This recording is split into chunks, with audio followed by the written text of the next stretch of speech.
thought for the day for March the 6th, as having nothing, yet possessing everything. The readings are from Leviticus 12 and 13, Psalms 113, 114, and 2 Corinthians chapters 5 to 7. The points Paul makes to the Corinthians in his second letter are very thought-provoking. But Jesus made the same point. It all comes down to the fact that those who give minimal priority to genuine spiritual things have a different set of values from those who give them a high priority. In the outworking of those values in daily life, it becomes clear to God what our main priorities are, what kind of path we are really treading in life. Paul starts chapter 6 by stating that he is working together with Christ and his Father. It is a picture of our teamwork with the divine. Paul had set the example. He then writes, "We appeal to you not to receive the grace of God in vain." They had received God's grace, accepting his calling, but it could, in the end, be all in vain, just like most of those delivered from slavery in Egypt. Paul then proceeds to pull together some intriguing word pictures. He draws the contrast between what a normal man sees and what his eye of faith sees about the course his life is taking. He says, "In all our affliction, I am overflowing with joy." Verse 4. Life for Paul, humanly speaking, was very hard.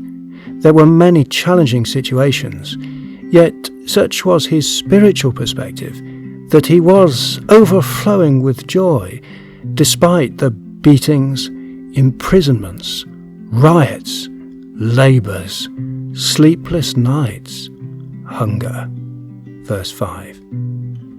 Verse 10 tells us Paul was sorrowful, yet always rejoicing. There were spiritual joys which far outweighed his sorrows. As poor, yet making many rich. It was James who wrote, "Has not God chosen those who are poor in the world to be rich in faith and heirs of the kingdom, which he has promised to those who love him?" Chapter 2, verse 5. They show their love by their actions, not just in words. John made this point. He wrote, "Little children, let us not love in word or in talk, but in deed and in truth." 1 John chapter 3, verse 18. Paul counted as nothing the material things this world could provide, and which he no doubt had enjoyed as a Pharisee.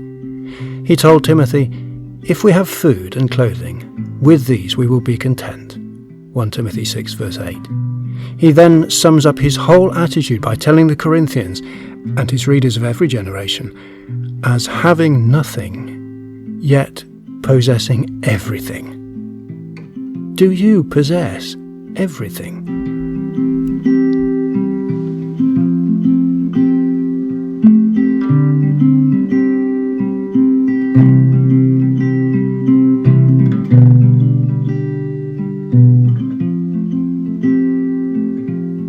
We hope you found this message from the Bible helpful and thought-provoking.